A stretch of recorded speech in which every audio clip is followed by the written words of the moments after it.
자, 우선은 22번 먼저 볼게요. 일단 22번은 지금 사실 요지 문제가 원래 막 그렇게까지 어려운 유형은 아닌데 지금 일단 보기의 구성을 봐봐. 지금 뭔가 말이 너무 어려워. 언어랑 뭔가 자원의 배분, 뭐 평등 이거랑 약간 연결이 되는 것 같긴 한데 이거 혹시 5번 골라서 틀렸던 사람? 5번? 그러면은 2번 골랐던 사람? 수연이는 몇 번 골라서 틀렸어요? 너무 안타깝고요. 이게 약간 키워드가 다 비슷비슷한데 이번에 이 시험지의 구성 자체가 주제를 고르는 거든 빈칸을 고르는 거든 뭔가 키워드는 맞는데 뭔가 서술이 좀 잘못됐다거나 약간 좀 키워드를 비슷한 걸 넣어가지고 장난치는 보기들이 많거든. 근데 일단 예를 보면은 22번에 보면 첫 번째 문장부터 읽어볼게요.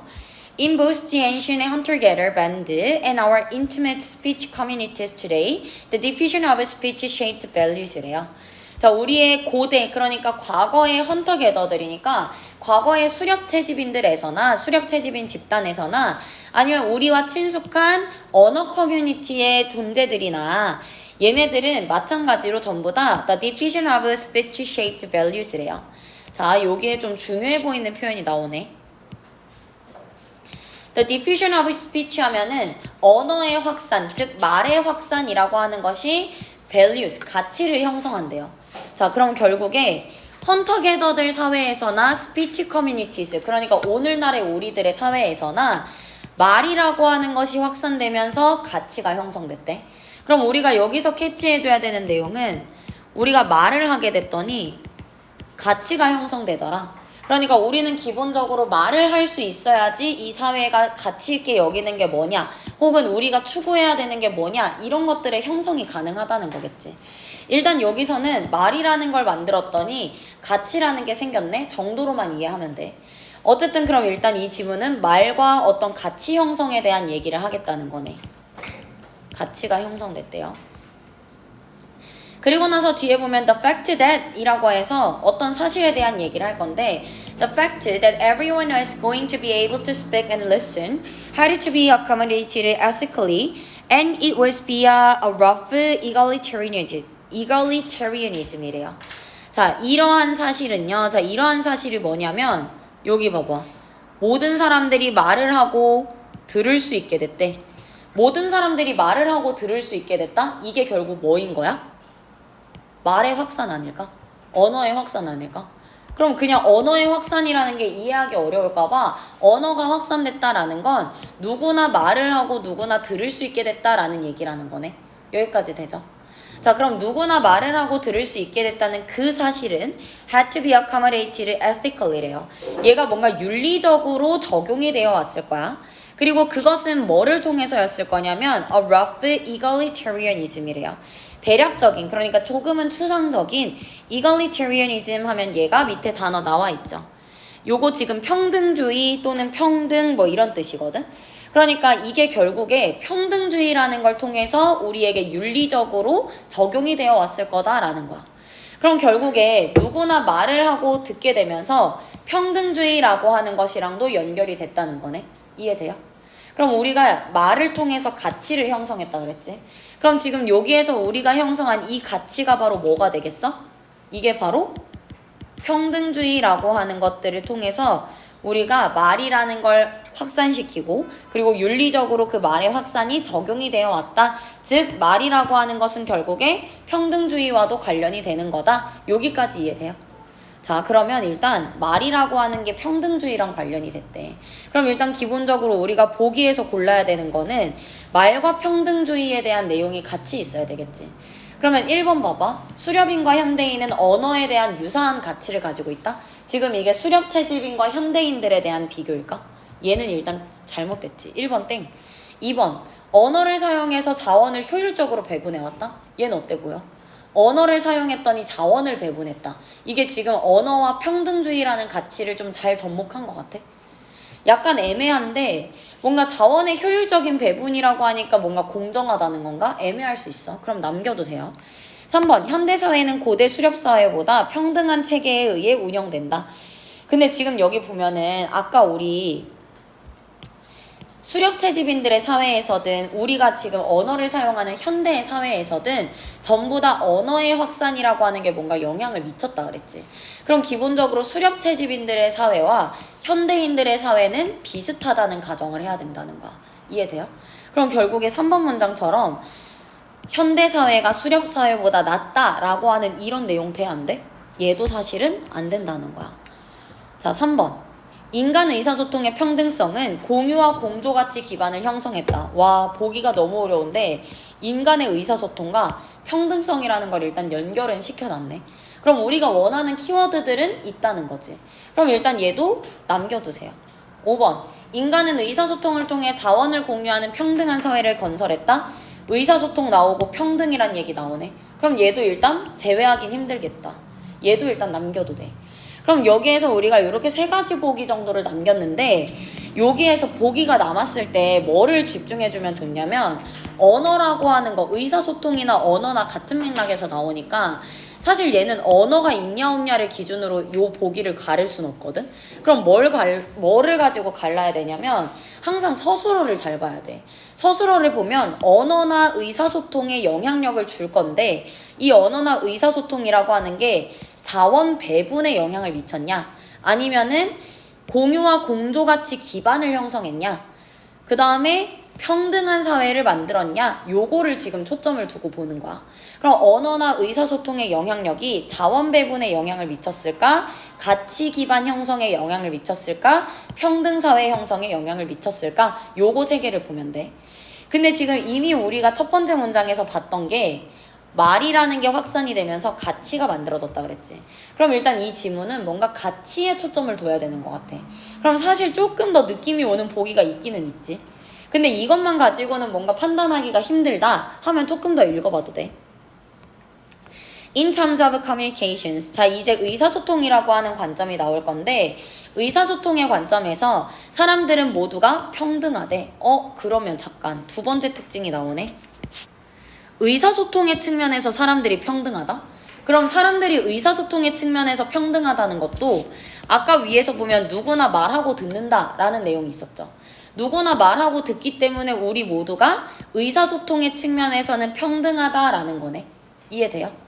그렇기 때문에 it was believed. 뭐라고 믿어지냐면 사람들은 동등해야 되고요. 또는 at least relatively so면은 최소한 완전히 동등하진 않더라도 상대적으로는 동등해야 된다는 거야.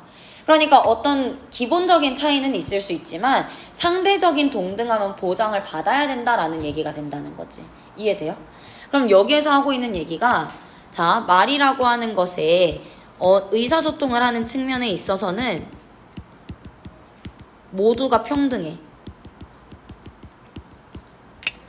의사소통의 측면에서는 모두가 평등하기 때문에 이 의사소통에서 우리가 평등하다라는 사실 때문에 우리는 모두가 이퀄해져야 돼 라는 내용까지 연결된다는 거야. 이해돼요?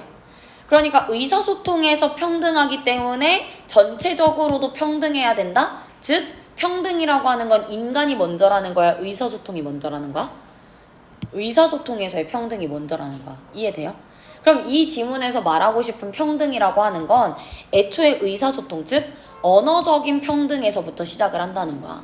그럼 그 언어적인 평등이 있기 때문에 우리 모두가 동등해져야 돼 라는 관점으로 연결을 해야 된다는 거지. 이해돼요? 그럼 의사소통의 평등을 강조하던 복이 어디밖에 없어? 4번밖에 없죠. 그래서 얘는 4번을 골라주면 되는데 여기까지 봐도 뭔 내용인지 잘 감이 안 온다. 그러면 여기 밑에를 한 문장만 더 읽어봐. By this code, 이러한 원칙에 의해서 ancient big men were not allowed to act controllingly and modern office managers are not allowed to silence anyone at will이래요. 자, 이러한 원칙에 따라서니까 이러한 원칙이 바로 의사소통의 측면에서 모두가 평등함으로 평등해져야 된다라는 이 믿음이 되겠죠. 그럼 이 원칙에 따라서 고대의 사람들도요. controllingly 하면은 지배적으로, 통제적으로 뭐 이런 뜻이거든. 그러니까 누군가한테 통제적으로 행동을 하면 안 된대. 그러니까 누군가를 통제하려고 하면 안 된다는 거야. 그리고 현대의 사람들도 마찬가지지. 현대의 사람들도 누구도 사일런스니까 뭔가 의견을 묵살하거나 침묵시키거나 이런 게 되겠죠. 누구도 자기 마음대로 침묵 묵묵하게 만들 수가 없대. 즉 묵살할 수가 없다는 거야. 그럼 우리는 언어적인 측면에서 평등하기 때문에 누가 누군가를 통제하거나 누가 누군가를 무시하거나 이런 거 된다 안 된다? 안 된다는 거지. 그럼 결국에 우리는 by this code, 즉 언어적 평등이라는 게 있다라는 그 사실 때문에 누군가를 통제하려는 행동을 하면 안 되고 누군가를 묵살하는 행동도 하면 안 된다라는 거네. 그럼 이 언어적인 평등 덕분에 실질적인 평등이 만들어졌다, 요런 맥락으로 이해하면 된다는 거네. 그러면 여기까지 읽으면 이제 내용이 확실해지죠. 뒤에 보면 moreover 나오고 그 뒤로는 지금 역접에 관한 부분이 없지. 여기 마지막에 지금 but even in these cases라고 나오는데 얘는 지금 even이잖아. 근데 심지어 이러한 경우에서조차 우리는 sharing과 mutual aid가 right and proper, 이러한 경우에서조차 우리는 공유와 상호 간의 협력이 적절하고 적합한 거다라고 믿는데, 그럼 결국에 우리는 평등해야 돼 라는 맥락에서 공유와 상호 도움, 상호 협력 이 개념까지 연결시키는 거네. 그럼 결국에 우리가 언어적으로 평등하기 때문에 공유와 협력이 중요하구나, 요 내용으로 연결해야 되는 거지. 이해돼요? 그래서 얘는 22번에 한글 보기로 나오는 요지 문제인데도 불구하고 굉장히 지금 보기가 까다롭지. 글도 이해하기가 어렵고.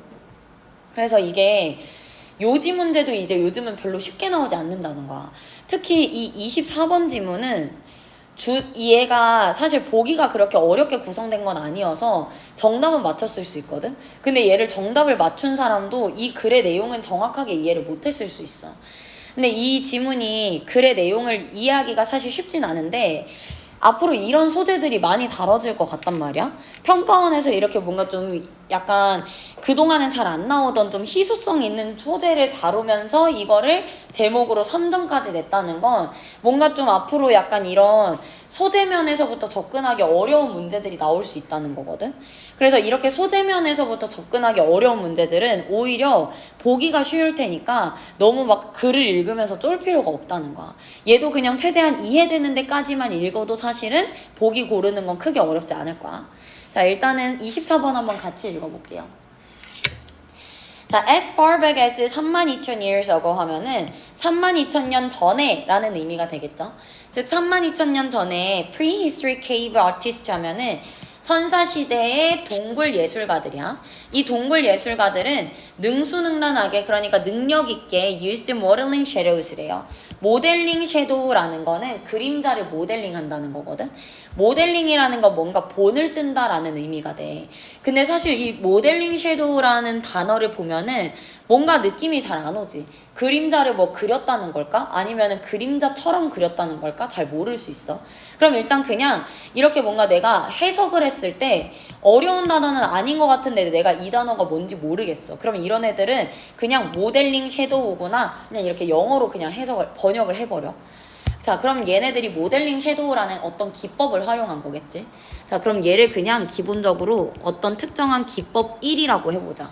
우리는 기법 1번을 활용을 했어요. 뭐 하기 위해서냐면 자기들의 말이나 비선이라는 단어는 뭐 소라는 뜻이 될 텐데 들소야, 들소. 몰라도 돼.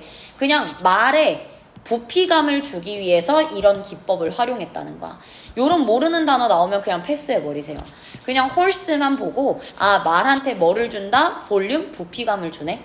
그럼 말에게 부피감을 주는 방법이 모델링 섀도우였나 봐.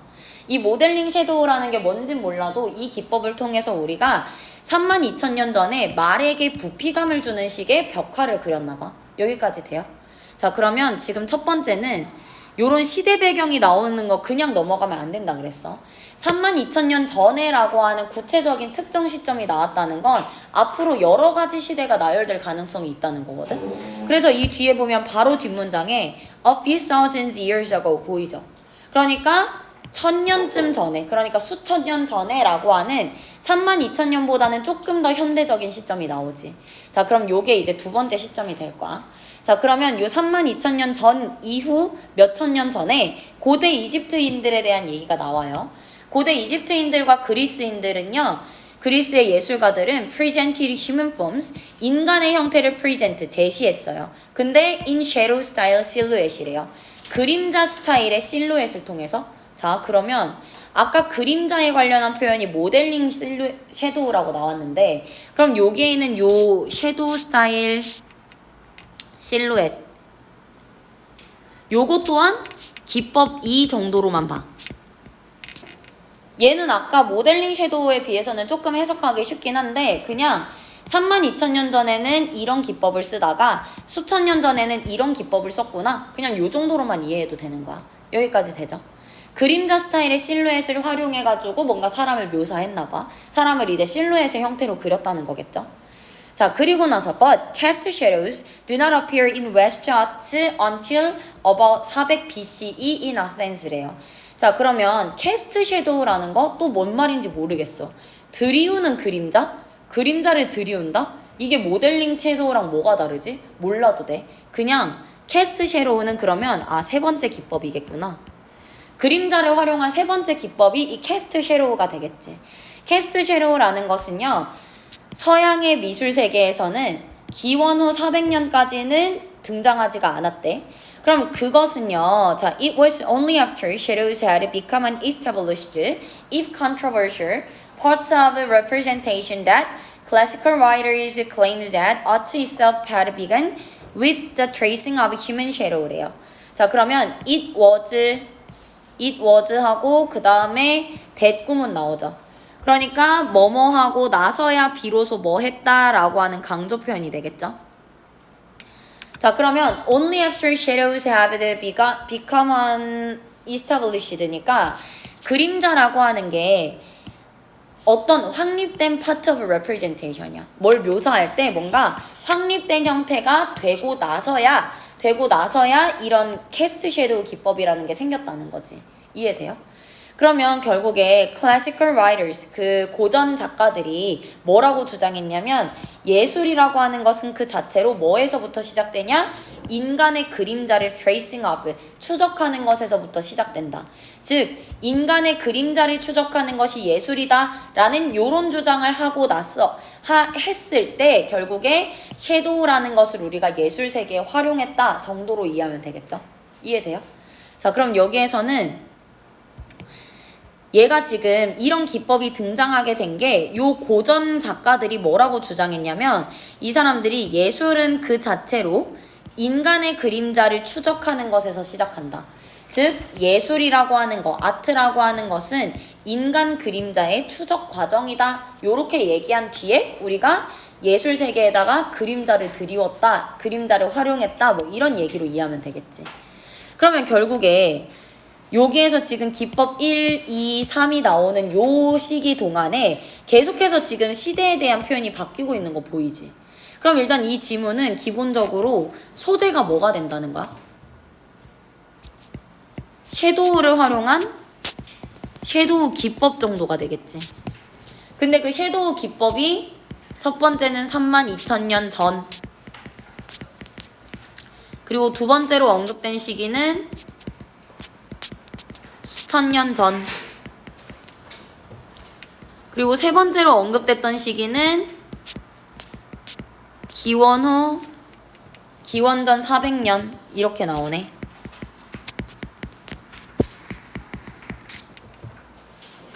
그러니까 이렇게 계속해서 시대가 변하는 이런 과정에서 그림자에 대한 인식도 달라지면서 기법도 이렇게 달라졌다라는 거 보이죠?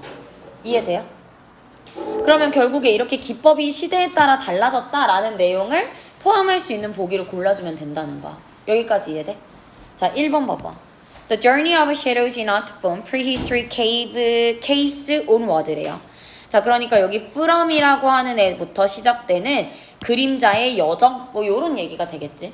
그러니까 선사시대의 동굴에서부터 시작되는 예술에서의 그림자의 여정. 얘 어때? 선사시대라는 키워드 있고 예술에서의 그림자, 그게 여정을 겪는다? 그럼 여정이라는 건 뭔가 변천 과정이 있다는 거네. 시대의 흐름이 있다는 거겠지. 이거 맞는 얘기 같아. 2번 Portrayals of human shadows from the artistic perspective래. 자, 이게 예술가의 관점에서 인간의 그림자를 묘사한다? 이런 얘기? 예술가의 관점이 뭐다? 이런 얘기 있어 없어? 이런 얘기 없어요.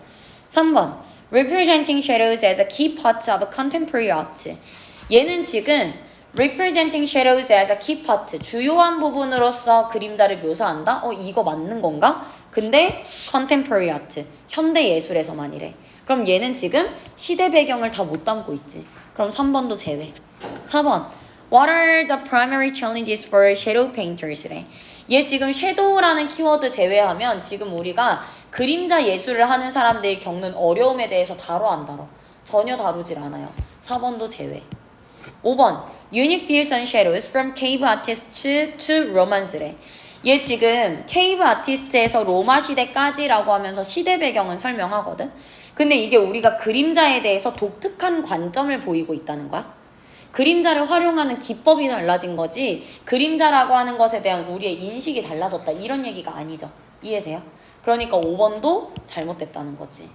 얘는 지금 from A to B의 구조로 약간 우리를 낚으려고 하는 복이지만 요 앞에 있는 unique views 얘 때문에 틀렸다는 거야. 이해돼요? 그래서 정답은 1번이 되겠다. 여기까지 돼요? 자,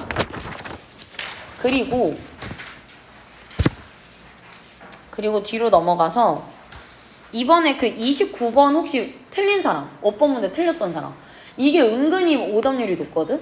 근데 이게 2점짜리지만 오답률이 높을 수밖에 없는 게 약간 좀 잘 안 나오던 애들이 보기에 나오고 막 이래가지고 그런 것 같아. 그래서 요 29번도 간단하게 빠르게 확인하면서 한번 풀어볼게요.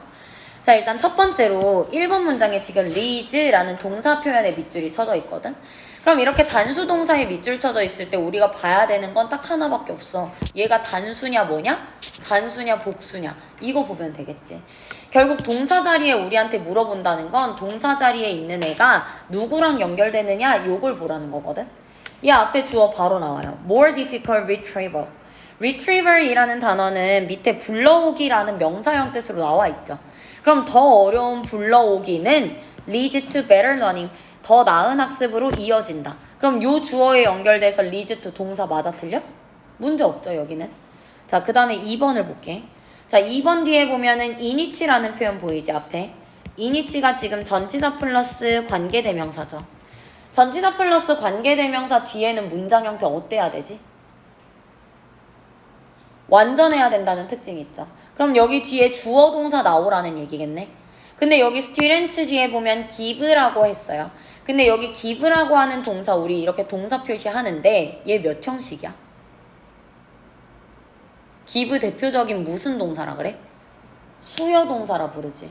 그럼 얘는 사형식이라는 거야. 결국에 사형식이라는 구조는 목적어가 몇 개 필요해? 목적어가 2개 필요해. 근데 여기 보면 give 뒤에 힌트라고 하는 목적어 하나 나오죠. 그럼 얘네들은 학생들은 힌트를 준다는 거야? 받았다는 거야? 받았다는 얘기가 돼야 된다는 거야. 이해돼요?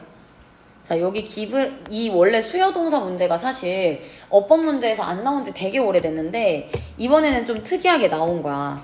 여기 give를 보면은 간목, 직목의 구조가 다 있어야지만 능동태로 쓸 수 있거든? 근데 지금은 대상이 되는 간접 목적어, 즉 원래 문장에서는 간접 목적어가 students였을 거야. 누군가가 학생들에게 힌트를 줬다라는 문장이었을 거거든.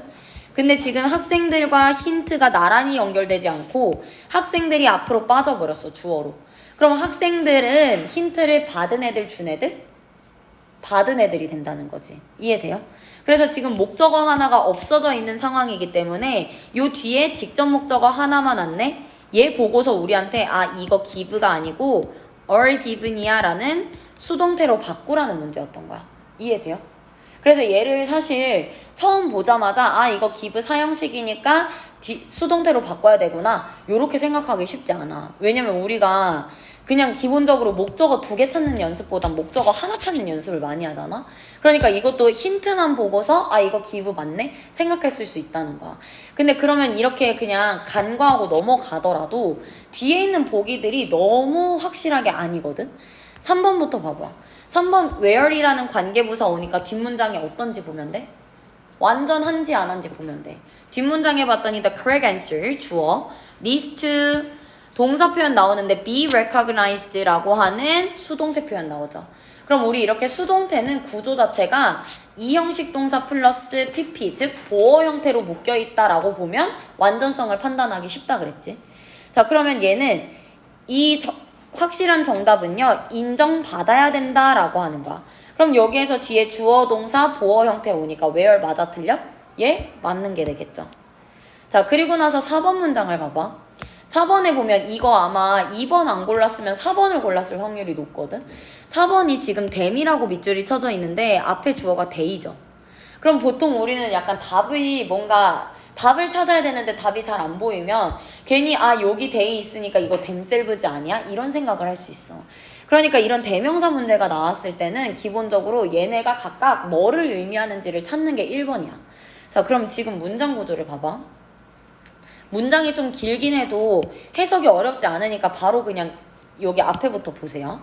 Giving someone a test immediately after they learn something improves retention less than giving them a slight delay니까 자, 누군가에게 이런 거를 준다는데 뭐 한 이후에 그들이 뭐뭐한 이후에니까 자연스럽게 여기 있는 they라는 애는 앞에 있는 요 someone 이 테스트에 참가한 사람들 정도가 되겠죠.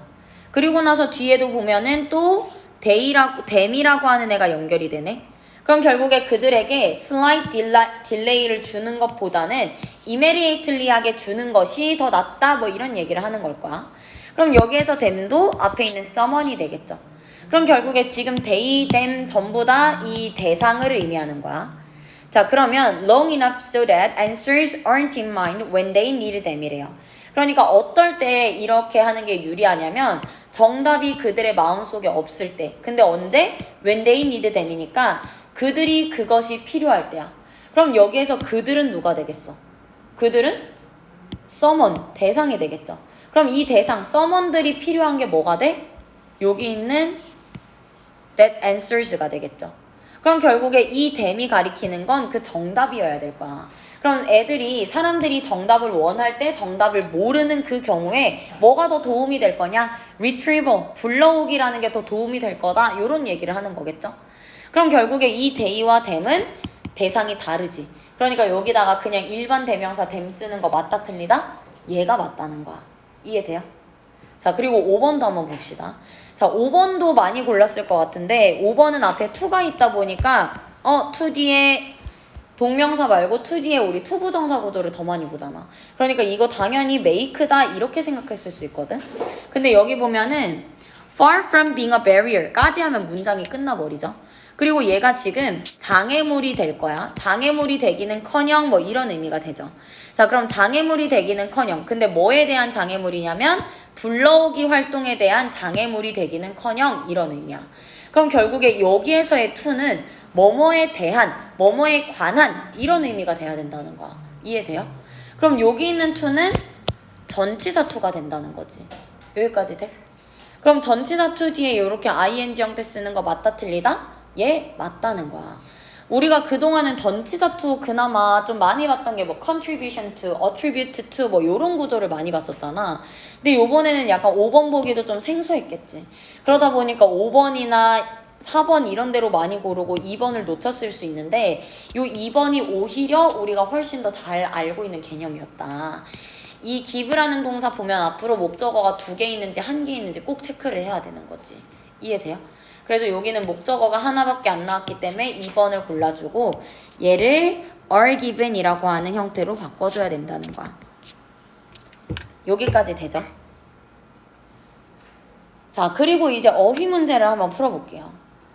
요 어휘 문제가 사실 3점짜리로 나오긴 했는데 이 시험지에 있는 3점짜리 유형 중에는 조금 쉬운 편이었던 것 같거든? 자, 일단은 어휘 문제는 빠르고 정확하게 맥락을 파악하면서 읽는 게 중요하기 때문에 얘는 바로 그냥 글을 읽으면 돼. 그리고 특히 1번 보기가 나오기 이전에 이 글의 소재가 뭘까? 내용 정리해두는 거 요거 중요하고요. 자, 첫 번째 문장에서 되게 짧고 강렬하게 얘기를 해주거든. internalization이라는 것, 즉 내면화라는 것은요. depends on support for autonomy래. 자율성의 지지에 달려있다, 자율성의 기반에 달려있다 뭐 이런 의미인 거야. 자, 그러면 결국에 이 지문에서 내면화라는 게 아직은 뭔지 몰라도 되거든. 근데 그 내면화라고 하는 것은 뭐에 따라 달라진다는 얘기 같아? autonomy에 따라 달라진다 요게 되겠지. 그럼 결국에 자율성이라고 하는 것이 내면화를 결정한다, 내면화에 영향을 준다 요런 내용이 되겠네. 여기까지 되죠. 자율성이라고 하는 게 내면화에 영향을 준대. 그럼 이 얘기를 조금 더 구체적으로 앞으로 설명을 하겠죠. Contexts that use controlling strategies such as salient rewards and punishments or evaluative self-hooking pressures are least likely to lead people to value activities as their own 이래요. 자, context 어떠한 상황이냐면 대절하는 상황이겠지. Controlling strategy 통제 전략을 사용할 거거든.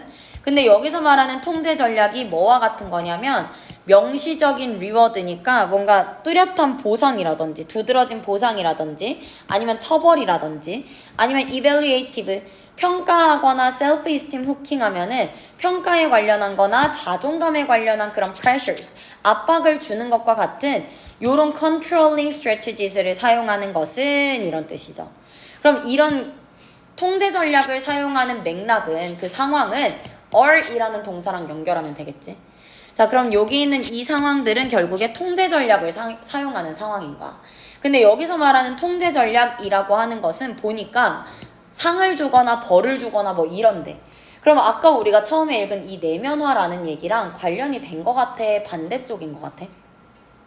내면화라는 건 뭐야? 내면화는 뭔가 통제나 아니면은 처벌, 보상 이런 게 있어서 움직이는 게 내면화일까? 아니지. 내면이라는 것 자체가 이미 내가 나한테 동기부여를 하는 게 내면화잖아. 그럼 결국에 이 내면화의 반대 개념 정도가 여기는 리워드나 퍼니시먼트를 통한 통제가 되겠네. 이해돼요? 그럼 일단 기본적으로 내면화라고 하는 것과 controlling strategies는 약간 반대되는 맥락일 것 같다라는 정도의 감은 있어야 되는 거야. 이해돼요? 자, 그러면 통제하는 상황이야. 통제하는 상황은 are least likely to lead people to value니까 사람들이 이런 행동을 가치 있다고 여기게 한다, 잘 못한다? least니까 잘 못한다가 되겠지. 그럼 결국에 사람들이 하는 행동이나 사람들이 하는 생각에 많은 변화를 준다는 거, 못 준다는 거? 못 준다는 얘기가 되겠죠. 자, 그러면 통제하는 상황은 변화를 리스트하게 일으킨다라는 거야. 근데 이 문장만 읽어가지고는 알기가 힘든 게 그냥 우리는 지금 감을 잡은 거 정도지 근거가 있는 게 아니잖아. 그럼 이제 이 근거를 이 뒷문장에서부터 찾아줘야겠죠. 자, 근거를 한번 찾아봅시다. This is not to say that controls don't work to produce behavior에. 자, 이것은 뭐라고 말하는 건 아니냐면요. 통제라고 하는 것이 produce behavior, 어떤 행동을 만들어내는데 전혀 작동하지 않는다. 즉, 전혀 기능이 없다라는 걸 의미하는 건 아니래. 자, 그럼 딱 봐도 1번 보기와 2번 보기는 연관성 있게 맞춰주면 되겠죠. 그럼 지금 생각을 해보자. 우리가 지금 이렇게 말하는 건 아니야 라고 한다는 건 내가 뭔가 주장을 했다가 그 주장에 대해서 약간 보완하거나 아니면 좀 양보하는 의견이 있다거나 이럴 때 보통 근데 이게 이런 말은 아니야 라는 걸 쓰잖아. 그럼 앞에서 맥락상 이 1번과 2번 맥락이 잘 연결되는지를 봐봐. 자, 우리가 여기에서 뭐라 그랬냐면 통제하는 전략들은 사람들의 행동을 뭔가 일으키는 데에 영향력을 잘 못 미친대. 거의 미치지 못한대. 근데 그 뒤에 보면 그런데 이것이 행동을 만들어내지 못한다라는 의미는 아니래. 얘 어때? 논리적으로? 말 되죠? 그럼 결국에 변화를 리스트하게 일으키는 건 맞는데 근데 그럼에도 불구하고 변화를 워크하는 건 맞구나. 즉 변화를 작동시키는 건 맞지만 그 정도가 작을 뿐이구나. 이렇게 이해하면 되겠지. 여기까지 돼요? 그럼 1번과 2번은 사실 세트 개념으로 맞다라고 보면 된다는 거야. 여기까지 되지? 자, 그럼 1, 2번은 이제 패스하고요.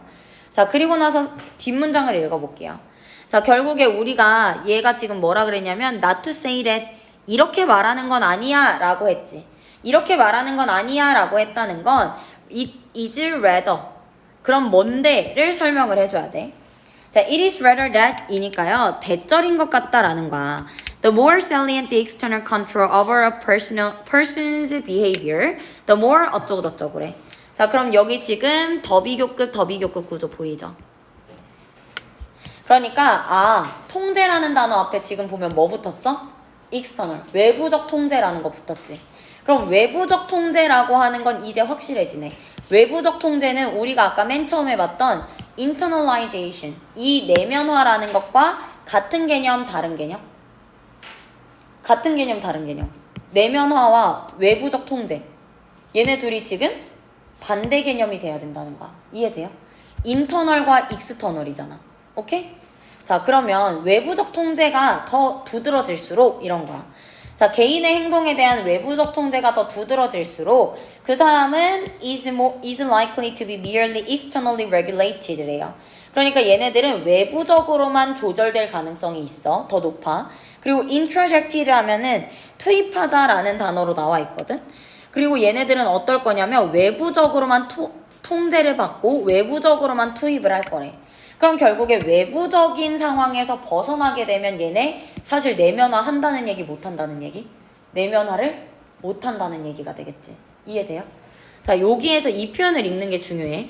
외부적으로만 통제되고 투입이 된다라는 게 이게 바로 내면화의 실패, 요게 된다는 거야. 여기까지 돼요? 그럼 결국에 외부적인 요건으로 통제를 하려고 하다 보면, 즉 뭘 잘하면 보상해, 뭘 못하면 벌을 줘, 이런 식으로 외부적으로 통제하려고 하다 보면 내면화라는 것, 즉 내 안에서 뭔가 해야겠다 이렇게 일어나는 거 가능하다, 불가능하다? 불가능하다, 이런 얘기가 되겠지. 이해돼요? 그럼 이 글의 주제가 이제 명확하게 나왔죠. 자, 그럼 우리는 여기까지 정리를 했을 때 오케이, 내면화가 중요한데 이 내면화에 실패하게 되는 경우는 어떤 경우냐면 외부적 통제가 너무 많을 경우에, 즉 외부적 통제가 두드러지게 그리고 더 많이 제시될 경우에는 우리가 내면화에 실패한대. 근데 아까 우리 맨 처음에 뭐라 그랬냐면 내면화라는 것은 자율성의 지지를 받는다고 했지. 그럼 결국에 내면화에 실패한다는 건 자율성이 있다는 거, 없다는 거? 자율성이 없다는 게 되겠죠? 이해돼요? 그럼 여기에서 하나 더 알게 된 거지. 오케이, 내면화에 실패한다는 건 자율성의 부족 상황이구나. 요렇게 이해를 하면 돼. 여기까지 되죠? 자, 그러면 이제 앞으로는 우리가 알고 있는 얘기에서 그냥 조합만 하면 되거든? Consequently, 결과적으로 어떤 사람은 does not develop a value or investment in the behaviors, but instead remains dependent on external controls래요. 자, 여기 but 뒷부분이랑 내용이 연결돼야겠지. 그러면 어떤 사람은 이런 식으로 그 외부적 통제에 많이 노출된 사람은 어떻게 되냐면 remains dependent on external controls야. 외부적 통제에 의존하는 상태로 남아있게 된대.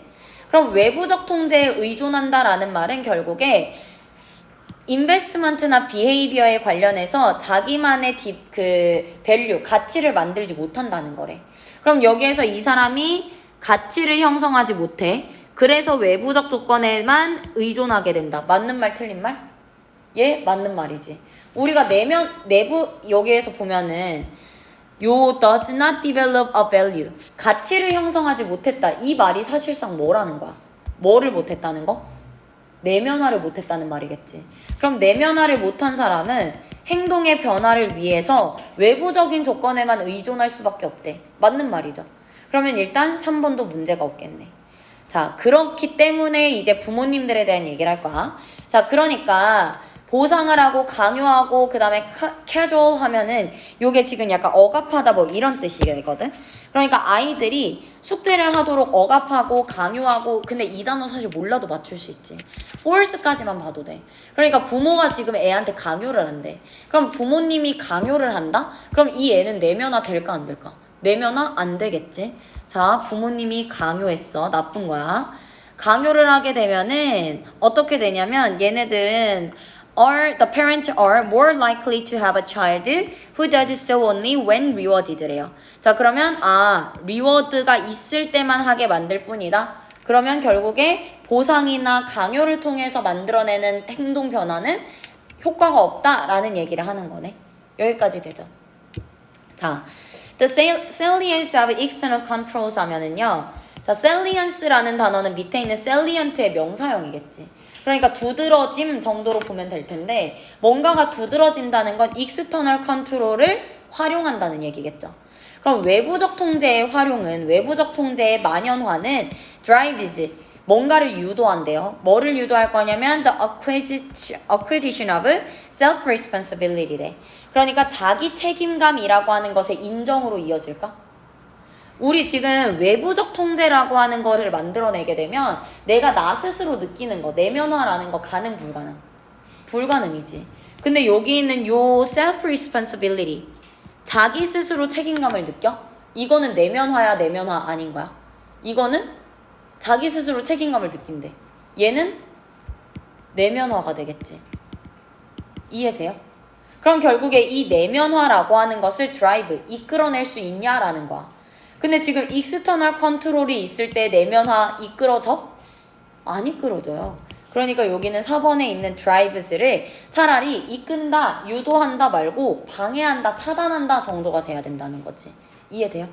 그러니까 4번에 있는 애를 내면화를 시킬 수 없다는 맥락으로 얘를 뭔가 방해한다. block이라든지 obstruct라든지 요런 단어로 바꿔주라는 거야. 이해돼? 자, 그럼 5번까지 확인을 해봅시다.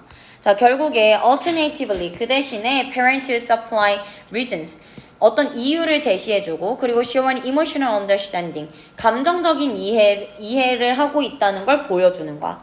그럼 딱 봐도 그 대신에 이런 부모들은 앞에 언급됐던 강요하는 부모들과 같은 애들일까 다른 애들일까?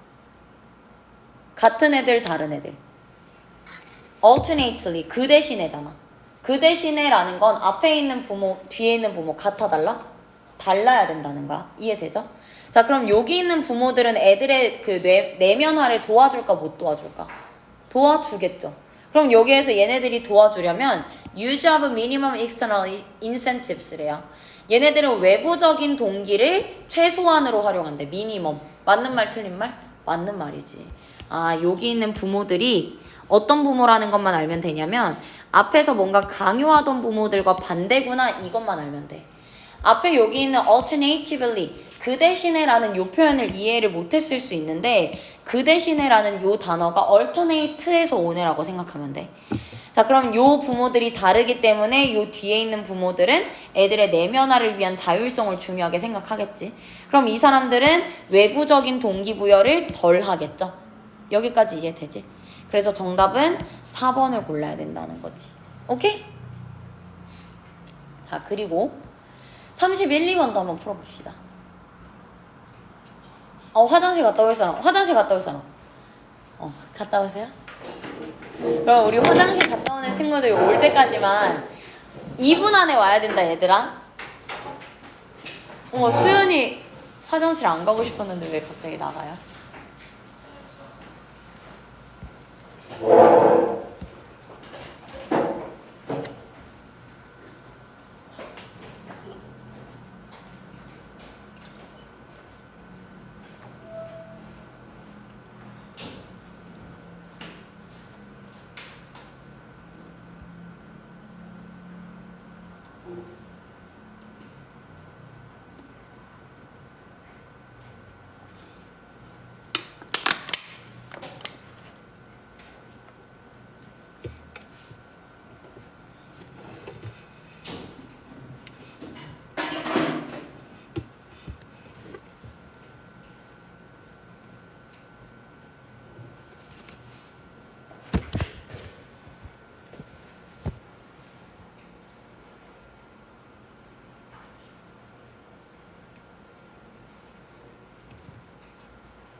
2분 안에 갔다 오라고 했는데 다들 2분을 넘기네.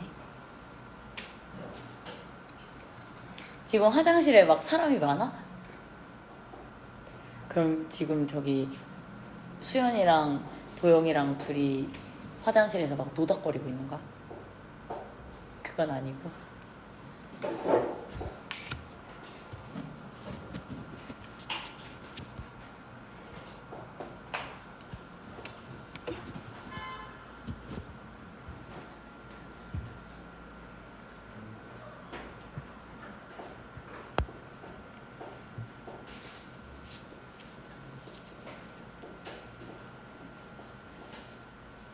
자, 이제 여러분들 이제 일어나 보세요. 이 짧은 시간에 우리 유진이 다시 누워버렸네. 자, 이제 얼마 남지 않았거든요. 이제 조금만 더 힘을 내볼까요? 너네 이렇게 반응을 안 하면은 나는 너무 저거야. 내가 지금 너네를 위해서 약간 에너제틱하게 응원을 해줬는데 지금 아무도 내 응원에 반응을 안 하네. 다들 힘을 내볼까요? 더 크게 해줘야지. 자, 너네들이 힘이 안 날 것 같아서 내가 몇 시에 끝날지 미리 얘기해 줄게요. 내가 오늘 일찍 끝내주기로 했지? 그래서 오늘 정말로 6시 40분에 끝내줄게요. 아니, 왜 웃는 거예요? 너무 행복해서? 아, 진짜? 그래서 앞으로의 계획, 자, 31, 2번은요 빠르게 답을 찾고, 그 다음에 33, 4번은 아쉽지만 어제 해버리는 바람에 아니, 아쉽지만 어제 해버리는 바람에 들어줘야지. 아쉽지만 어제 해버리는 바람에 영상을 보세요.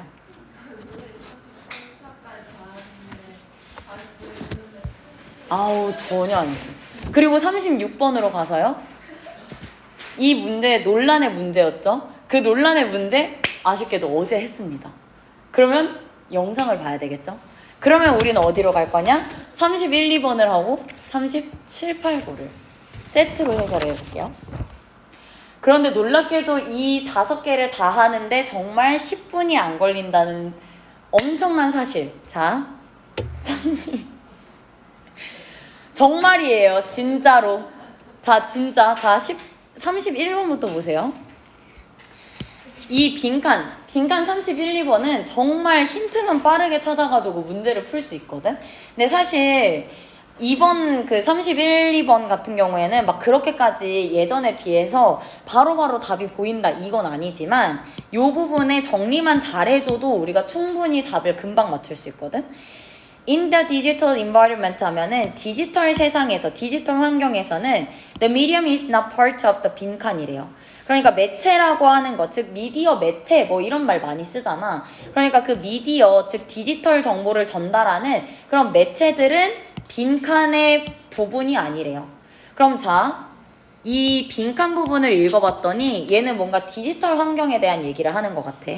자, 그러면 우리가 지금 여기서 정리해야 되는 내용은 디지털 환경에서는 미디어는 빈칸의 일부가 아니다. 요 얘기를 해야 되네. 그럼 결국에 이 지문에서는 미디어 환경에서, 디지털 환경에서만큼은 미디어와 빈칸이 같다는 거야, 다르다는 거야? 미디어와 빈칸은 다르다라는 얘기가 되겠죠. 그럼 여기에서 우리는 미디어라는 거를 뭔가를 전달해주는 매체 정도로 생각을 하고 매체가 빈칸이 아니다라고 이해하면 되겠죠. 여기까지 되지? 자, 그러면 이제 어디를 읽어볼까 봤더니 자, 앞부분에는 지금 when trying to establish 어쩌고 저쩌고 그래. 자, 얘가 지금 디지털 preservation, 디지털 보호라는 것에 대해서 우리가 어떤 의미를 형성하고자 할 때, 디지털 보호라는 것의 의미를 파악하고자 할 때 the first question that must be addressed니까 우리가 처음으로 해야 되는 질문은 뭐냐면 what are you actually trying to preserve래. 우리가 과연 뭐를 보호하려고 하는가? 요런 질문을 해야 된다네. 그럼 결국에 디지털 환경에서는 우리가 뭘 보호할 건데 이거에 대한 대답이 먼저 돼야 된다는 거야. 여기까지 이해돼요? 자, 그러면 디지털 환경에서 첫 번째로 중요한 거 뭘 보호할 거야? 그러면 빈칸이랑 약간 연결시켜서 해석해 보자면 미디어를 보호할 거야? 빈칸을 보호할 거야? 뭐 요 정도의 질문일까? 요렇게 연결만 시켜보세요. 자, this is clear in the analog environment where the information content is inextricably fixed to the physical medium이래요. 자, 이것은 명확한데 어디에서 명확하냐면 아날로그 환경. 자, 그러면 여기에 있는 아날로그 환경. 딱 봐도 얘 누구랑 반대돼? 딱 봐도 누구랑 반대? 디지털 환경이랑 반대죠. 그럼 디지털 환경과는 다르게 아날로그 환경에서는 정보의 내용물이 inextricably 하면은 얘가 지금 풀 수 없게, 그러니까 완전히 분리되지 않는 상태로 묶여 있었다라는 거야. 그러니까 누구한테 묶여 있었냐면 물리적인 그 매체에 묶여 있었대. 그럼 우리 아날로그 한번 생각해봐. 어떤 게 아날로그야? 컴퓨터가 아날로그야? 잡지가 아날로그야? 잡지가 아날로그지. 그럼 잡지의 내용물을 살펴봐봐. 잡지의 내용물이라는 건 잡지의 그 물리적인 형태에 묶여 있대. 맞아, 틀려? 맞는 말이지. 근데 그러면 우리가 이걸 디지털 환경에서 생각해봐. 컴퓨터에서 생산되는 정보들, 인터넷 세상에서 생산되는 정보들을 보호한다고 할 때 우리는 그럼 컴퓨터를 보호해야 되는 거야? 인터넷 망을 보호해야 되는 거야? 뭘 보호해야 되는 거지? 뭔지가 지금 헷갈리지. 그러니까 지금 이 1번에 대한 질문이 먼저 이뤄져야 대답이 돼야 된다는 거야. 이해돼요? 그럼 결국에 이 빈칸을 해결하려면 디지털 환경에 반대되는 아날로그 환경을 들여다보자는 거야. 이 아날로그 환경에서는 어떤 일이 일어났냐면 정보, 즉 우리가 보호하려고 하는 정보가 매체 그 자체였다는 거야. 여기까지 이해돼요? 피지컬 미디엄 그 자체였다는 거야. 그럼 결국에 디지털 환경에서의 미디어, 즉 이 미디어는 피지컬 미디엄 정도가 되겠죠. 즉 매체라고 하는 것은 빈칸의 일부가 아니다 라는 내용이 이해돼야 돼. 그럼 결국에 이 밑에 있는 애랑 대칭 구조 만들면 되는 거 아니야? 디지털 환경과 아날로그 환경이 다르대. 근데 여기에서 지금 보면 키워드 미디어, 매체 이 키워드 겹쳤죠. 그럼 우리는 얘네들이 반대라는 거니까 같지 않다라는 표현으로 이해하면 되겠네. 그럼 결국에 이 빈칸에 들어가야 되는 말은 정보가 되는 거 아니야? 우리가 보호하려고 하는 정보가 미디어가 아니다, 매체가 아니다, 요렇게 되면 되겠지. 이해돼요? 그럼 여기에서 정보, 즉 인포메이션과 제일 똑같은 단어를 골라주면 되겠지. 자, 1번 플랫폼, 2번 스토리지, 3번 메시지, 4번 챌린지, 5번 트랜스포메이션. 이 중에 누가 인포메이션이지? 얘가 되겠죠. 메시지. 이해돼요?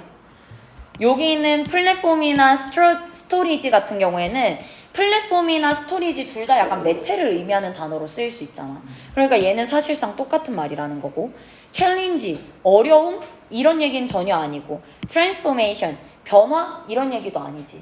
그러니까 결국에 우리가 골라야 되는 건 미디어 자체가, 즉 매체라고 하는 것 자체가 우리가 보호해야 되는 대상이 아니다 라는 내용을 골라주면 되겠네.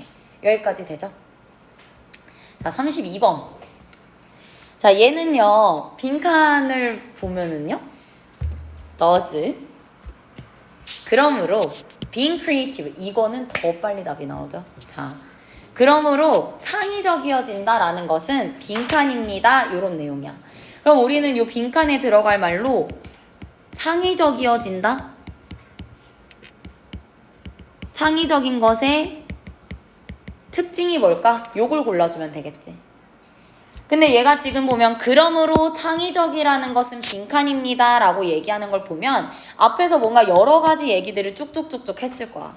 근데 이 빈칸 부분에서 약간 결론을 내야 되거든. 그럼 여기에서 일단 앞에 부분을 쭉 다 읽어서 내려오는 것보다는 뒤에 있는 임팩트, 즉 재진술 문장 나오지. 그럼 이 임팩트 뒷부분을 읽으면서 최대한 비슷한 포인트를 찾아주는 거야. 자, 임팩트 뒤에 보면은 the ability to generate creative ideas래요. 창의적인 아이디어를 만들어내는 능력은요, is essentially useless래. 본질적으로 쓸모가 없대. 근본적으로는 쓸모가 없대. 어땠을 때? If these ideas subsequently die a silent death래요. 얘네들이 이후에 조용한 죽음을 맞이할 때. 그러니까 조용한 죽음을 맞이한다는 건 이 창의적인 아이디어가 쓰인다는 거야, 못 쓰인다는 거야? 못 쓰인다는 거겠지. 그럼 결국에 우리는 이 지문에서 창의적인 아이디어를 만들어내는 게 중요하다는 거야? Die a silent death. 조용히 죽지 않는 게 중요하다는 거야? 조용히 죽지 않는 게 중요하다는 거겠지. 그럼 결국에 이 지문에서 얘기하고자 하는 이 creative, 내가 뭔가 창의적이어진다? 라고 하는 건 아이디어를 만드는 게 중요하다는 거야? 죽지 않을 생각을 만드는 게 중요하다는 거야? 죽지 않을 생각을 만드는 게 중요하다는 거지. 그럼 결국에 창의적이기 위해서는 우리가 뭐 해야 되냐면 not die 어쩌고 해야 된다는 거지. 이해돼요? 그리고 나서 우리한테 요 아이디어를 만들어내는 능력이 죽으면 어차피 의미가 없대. 그럼 결국에 아이디어를 만들어내는 이 능력이 중요한 게 아니고 우리는 쓰임이 있는 효율적인 아이디어를 만들어내는 게 중요한 거다 정도로 이해하면 되겠지. 그럼 여기까지 봤으면 바로 일단 보기 가봐. 자, 1번 does not stop with idea generation 이래요. 아이디어 생성에서 그치지 않는다. 얘 어때? 아이디어를 만들어내는 게 전부가 아니다 라는 맥락이겠지. 그럼 일단 1번은 비슷한 표현이 되겠네. 자, 2번 rarely originates from practical ideas래요. 자, 실용적인 생각에서 기반한다는 거, 기반하지 않는다는 거. rarely니까 기반하지 않는다가 되겠지. 근데 우리 지금 실용적인 게 중요하다는 거야? 그냥 크리에이티브가 중요하다는 거야?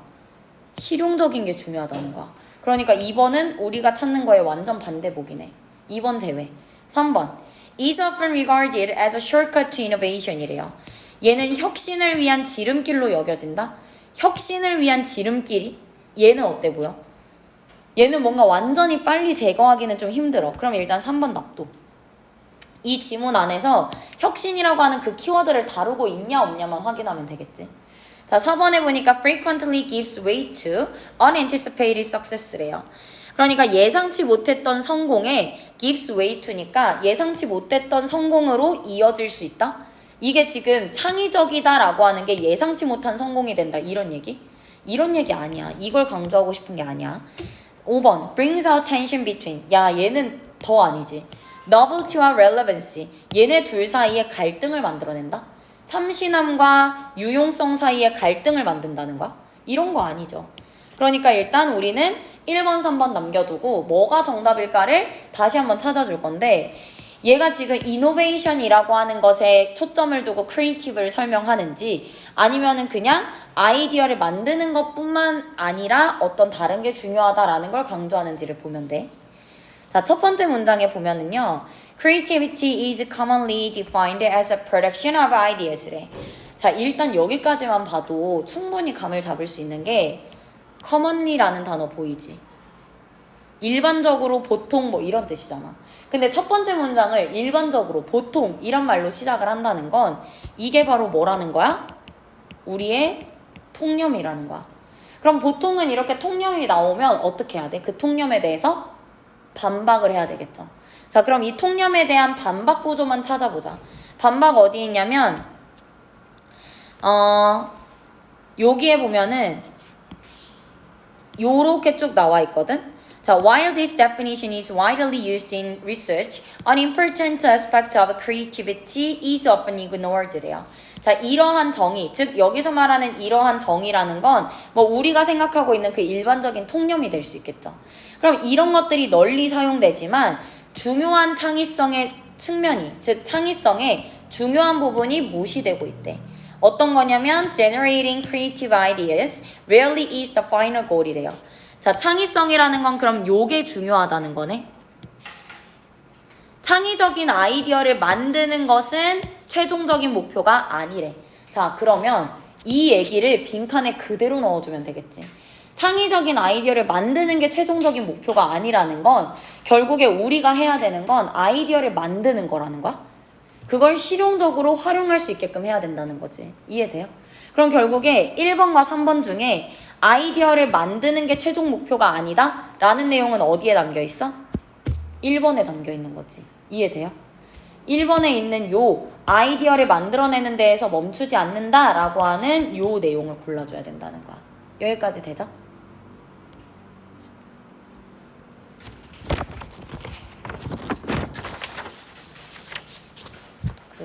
이제 뒤로 넘어가서 37번을 보도록 할게요. 아이고 37번을 보면은요 이게 뭐 어쩔 수가 없다. 어쩔 수가 없게 됐고 왜냐면 37 그렇다고 37, 8, 9를 안 하기는 또 너무 아까워 버리죠. 그래서 자 얼른 해보겠습니다. 37번 There are a number of human resource management practices that are necessary to support organizational learning이래요. 이 사실 36번이 약간 좀 훨씬 더 시간을 많이 썼을 것 같은데 그거에 비해서 37번은 3점짜리인데도 불구하고 훨씬 쉽거든. 글 이해도 훨씬 쉬울 거야. 자 일단은 Human Resource Management니까 인사관리 체계 정도가 되겠죠. 그러니까 인사관리 관행이 여러 개가 있는데 그 인사관리 관행이라는 게 that are necessary to support organizational learning이니까 그 조직 내에서의 학습을 도와주는 데에 필수적인 그런 인사관리 관행들이 있대요. 그럼 결국에 우리는 이 지문에서 인사관리 관행 요걸 다루게 되겠네. 근데 그 인사관리 관행이 뭐에 도움을 주냐면 조직 내 학습, 조직적인 학습 요거에 도움을 주겠네. 그러니까 인사관리라고 하는 걸 생각해보면 뭔가 누구한테 벌점을 주거나 상점을 주거나 뭐 이런 걸 다 포함하는 거겠지. 그럼 이런 식의 관리 관행을 통해서 우리는 그 조직에서 뭐가 중요한지 뭐를 따라야 하는지를 학습할 수 있게 된다 정도의 얘기인 거야. 자 이제 다음 힌트를 찾아볼 건데 A는 일단 첫 번째부터 바로 탈락이지. A에 보면 지금 처음 문장에 뭐 보여? There이라고 하는 애 보이죠? Their role. 그럼 여기서 their role이라고 하는 것은 그들의 역할, 누구의 역할이 돼야 될 건데? 그들이라고 하는 요 대명사가 나와 있어야지만 우리가 이 역할이 누구 건지를 알 수가 있겠죠. 근데 이게 약간 글을 좀 꼼꼼히 읽는 친구들은 오히려 요 Human Resource Management Practices라고 하는 요 복수명사 때문에 얘가 their role인가? 요런 게 좀 의심스러울 수 있거든. 이런 게 의심스럽다면 얘 뒤에 있는 내용을 좀 살펴보면 돼. 자 일단 A의 키워드는 their role에다가 잡아두고요. B에 가보면은 for example 예시 문장이 나올 거야. 자 예시를 들어줄 건데 Performance Evaluation and Reward Systems래요.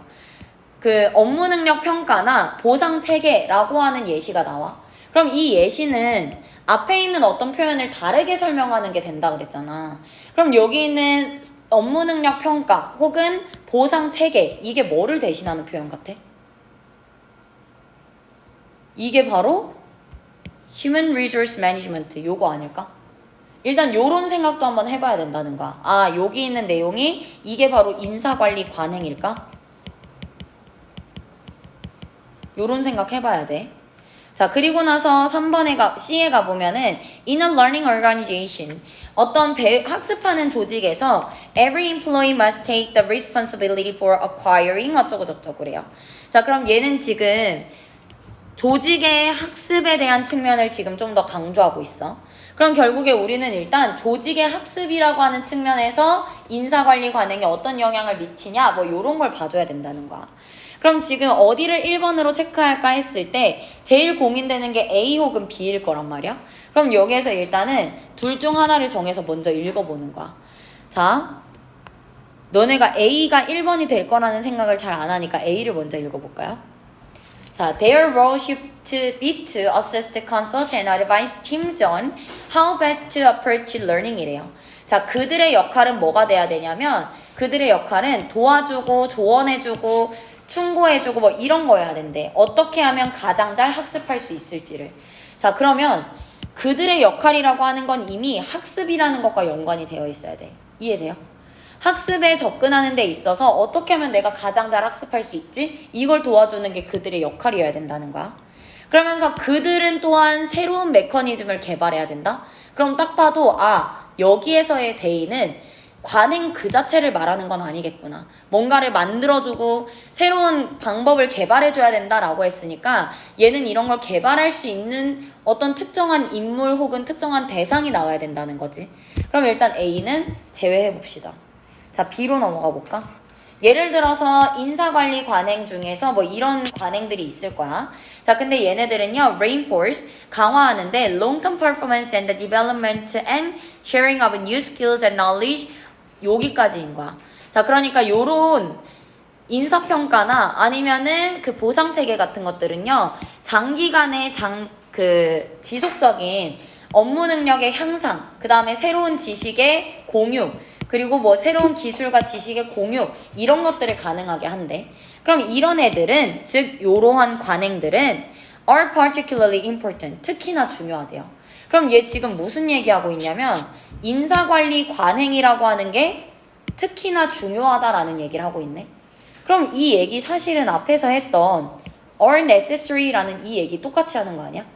그러니까 여기 있는 are necessary, 얘가 중요하다라고 하는 이 내용이 밑에 있는 문장에서는 구체적인 특정 사례들을 통해서 얘가 are particularly important, 특히나 중요하다라고 똑같은 표현으로 사용이 되고 있다는 거지.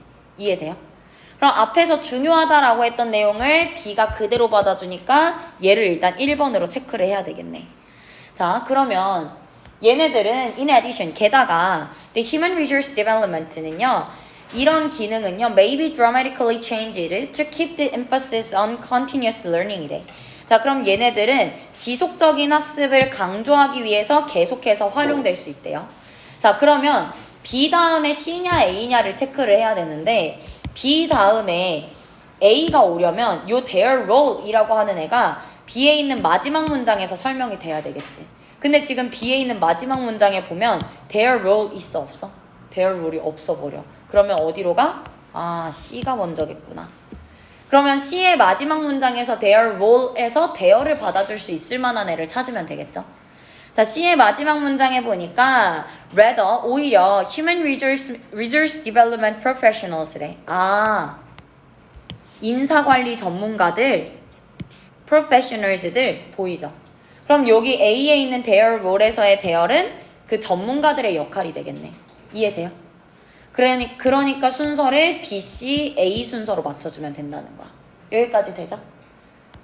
자, 그래서 B, C, A 맞췄고요. 38번. 자, 38번은요. 주어진 문장을 먼저 읽어보겠습니다.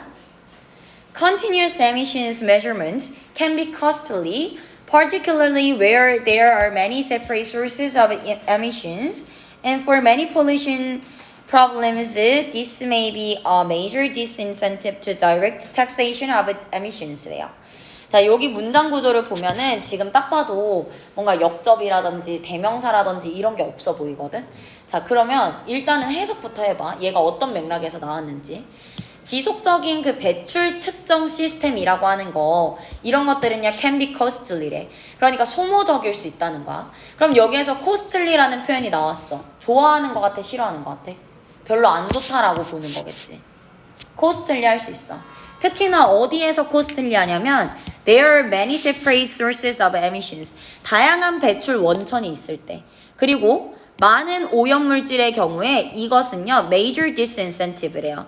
그러니까 직접적인 taxation, 즉 방출에 대한, 오염물질 배출에 대한 직접적인 과세에 있어서 주요한 disincentive가 된대. 근데 뭔 말인지 다 못 알아들어도 지금 여기 있는 요 주어에 나오는 애들, 요런 지속적인 측정, 이게 지금 costly하고 그 다음에 disincentive래. 그럼 지금 요 주어가 좋다는 얘기 같아, 나쁘다는 얘기 같아? 나쁘다는 얘기 같지. disincentive면 저해가 된다는 거야, 오히려. 이해돼요? 그럼 얘가 소모적이고 저해가 된다라는 맥락에서 나오네. 그러면 아무래도 이 지문에서는 얘에 대해서 계속해서 비난을 하던지, 칭찬하다가 비난하던지, 비난하다가 칭찬하던지 둘 중 하나가 되겠지. 자, 그러면 일단은 요 measurement, 이러한 측정에 대한 얘기, 그리고 과세에 대한 얘기가 연결되는 지점에 얘가 있어야 되겠지. 문제를 풀 때는 어떻게 접근해야 되냐면 이렇게 큰 힌트가 없는 경우에 사실 그냥 글을 처음부터 끝까지 읽어줘야 되거든. 근데 이제 약간 내가 문장 삽입이나 순서 맞추는 문제에 좀 자신이 있다 하는 사람들은 그냥 대충 중간 지점 끊어버려. 한 3번 기준으로 끊어봐봐. 그러면 분명히 우리한테 힌트가 되는 부분들이 나올 거거든. 3번 뒷부분을 보든 앞부분을 보든 상관없는데 뒷부분을 보면 The Great Attraction 이라고 나와 있죠. 그럼 뭔가 좋은 얘기 하는 것 같아. 자, 좋은 얘기를 할 건데 Passing the tax directly on measured emissions래. 자, measured emissions 나오죠. 측정된 배출이야. 자, 그럼 측정된 배출, 여기 있는 지속적인 측정이랑 연결되는 표현이네. 근데 지금 이 측정된 배출에 대해서 좋은 얘기하는 것 같아, 나쁜 얘기하는 것 같아? Great benefit이잖아. 얘 완전 좋은 얘기죠. 그리고 나서 그러면 일단 얘는 좋은 얘기니까 넘겨버려. 우리는 지금 나쁜 얘기 해야 돼. 자, 그리고 나서 4번 뒷문장에 봤더니 nevertheless, 그럼에도 불구하고 라고 하는 굉장히 큰 힌트 보이죠. 그럼에도 불구하고 the technologies available for monitoring the concentrations and flows of particular substances in waste discharges야. 자, 여기 있는 technologies가 have been developing이니까 계속해서 발전되고 있다는 거야. 개발되고 있다는 거야. 근데 이 테크놀로지가 어떤 애들이냐면 모니터링, 어떤 농축도나 흐름을 모니터링 할 거래. 자, 모니터링이라는 거 사실상 측정한다는 거 아니야? 그럼 여기 있는 이 측정이랑 키워드 연결되죠. 근데 이 측정 기술이 그럼에도 불구하고 계속 발전한다? 얘 앞에서 계속 발전한다는 얘기는 좋은 얘기 같아, 나쁜 얘기 같아? 좋은 얘기지. 계속 발전한다는 건 쓰임이 있으니까 발전한다는 거 아니야? 근데 요 4번 문장 바로 앞에서 지금 great attraction, 좋은 얘기 했는데? 좋은 얘기 하는데 좋은 얘기 또 하는데 왜 nevertheless지? 그럼 중간에 뭐가 있어야겠다? 나쁜 얘기가 있어야겠다. 이해돼요? 그러니까 여기다가 나쁜 얘기 하나 넣어주면 되겠지. 그 나쁜 얘기가 어디 나오냐? costly하고 disincentive하다. 요 얘기가 되겠죠. 이해돼요? 그래서 얘는 4번에다가 바로 넣어버리면 된다는 거야. 오케이? 처음부터 문장을 읽었다고 하더라도 요 nevertheless 여기서만 딱 집중해주면 돼. 오케이? 자, 39번. 39번은요. 중요한 힌트가 보이죠? This active involvement라고 하는 거. 이러한 적극적인 관여라는 뜻이야. 자, 그럼 일단 이 지문에서는 적극적인 관여라는 게 설명이 되고 나서 그 뒤에 이 문장이 들어가면 되겠지. 자, 이 적극적인 관여는요, 뭐를 제공하냐면 the basis for depth of aesthetic processing and reflection on the meaning of the work래요. 그 작품의 의미에 대한 성찰, 의미를 되돌아볼 수 있게 하고, 그리고 미학적인 처리 과정, 이런 것들의 깊이의 기반을 제공할 거래. 그럼 결국에 여기 있는 이런 적극적인 관여가 우리의 미학적인 깊이를 좀 더 깊어지게 만들어주고, 그리고 작품의 의미를 좀 더 잘 돌아볼 수 있게 해준다, 뭐 정도의 내용이 되겠죠. 그럼 결국에 이 문장은 적극적인 관여가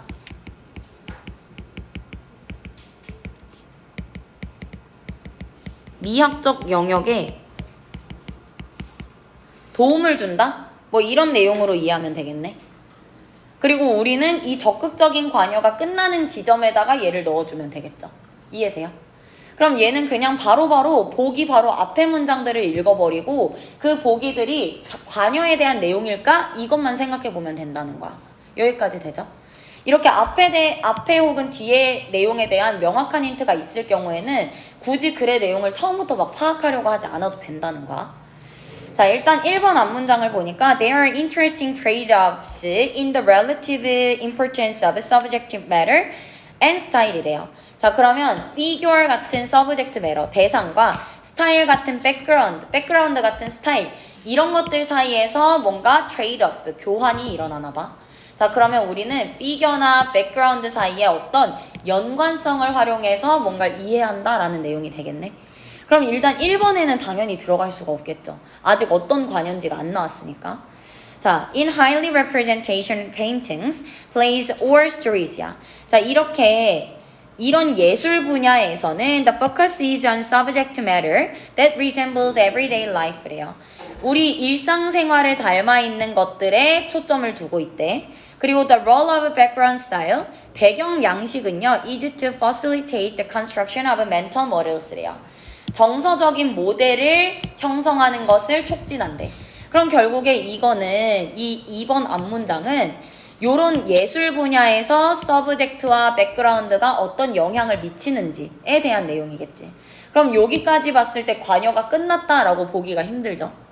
자, 3번 앞문장도 봐봐. Feelings of pleasure and uncertainty carry the viewer along to the conclusion of the piece래요. 자, 결국에 이런 즐거움이나 불확실성에 대한 그 감정들이 관객들을 어디로 데려가냐면 그 작품의 결론, 결말 이런 데로 데려간대.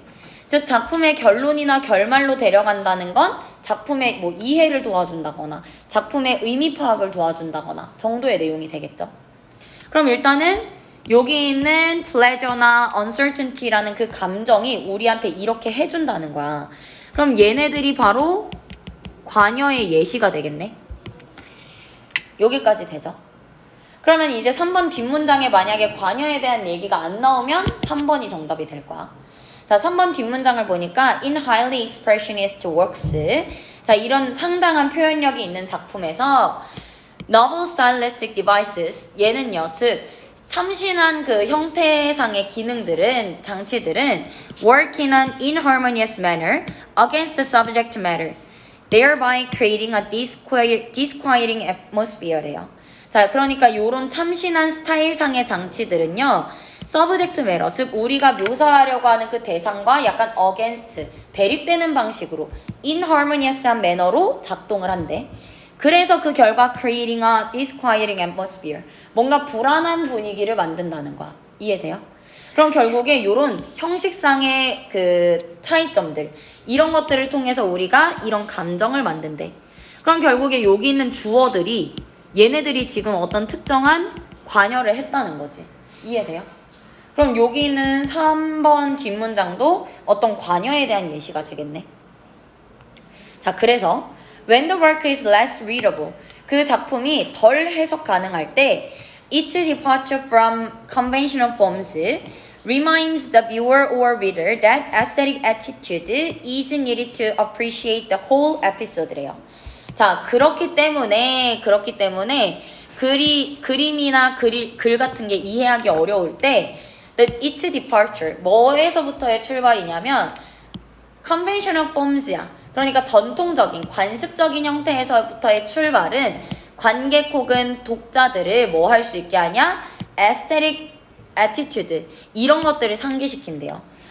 aesthetic attitude가 appreciate the whole episode이니까 전체적인 측면을 이해할 수 있도록 요 aesthetic attitude를 상기시킨대. 그럼 결국에 여기 있는 aesthetic attitude도 우리가 그림을 이해하고 작품을 이해하는 데 관여한다 안 한다? 관여한다는 얘기네. 그럼 여기에 있는 aesthetic attitude, 요것 또한 우리의 이해에 관여하는 요소가 되겠네. 그럼 여기에서 이 관여하는 요소들이 지금 쭉쭉쭉쭉 나와 있으니까 이러한 관여들이 바로 우리가 작품의 의미를 깨달을 수 있게 하고 작품을 이해할 수 있게 하고 뭐 이런 내용이 되겠죠. 이해돼요? 그래서 요 주어진 문장은 요 disactive involvement를 요 aesthetic attitude의 involvement라고 생각하면 된다는 거야. 오케이? 그래서 정답은 5번에 넣어주면 되겠죠.